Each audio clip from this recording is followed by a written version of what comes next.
একটা ছোট গ্রামে থাকত চাষের ছেলে নুরু। নুরু খুব পরিশ্রমী ছিল। ভোরে ঘুম থেকে উঠে সে মাঠে যেত, গরু দেখত, জমিতে পানি দিত আর মাটির সঙ্গে গল্প করত। নুরু বিশ্বাস করত মাটি কথা শোনে।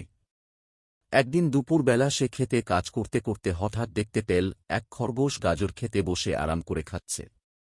নুরু রেগে গিয়ে বলল, এই, আমার গাজর চুরি করছ কেন? খরগোশ শান্ত গলায় বলল, চুরি না, ভাগাভাগি। তুমি চাষ করো, আমি পাহারা দিই। নুরু অবাক হল।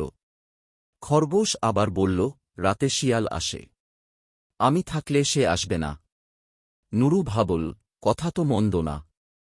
সে খরগোশকে থাকতে দিল। সেই রাতেই সত্যি সত্যি শিয়াল এল, কিন্তু খরগোশ লাফিয়ে লাফিয়ে এমন ভয় দেখাল যে শিয়াল পালিয়ে গেল। পরদিন নুরু দেখল তার ক্ষেতে একটাও ফসল নষ্ট হয়নি।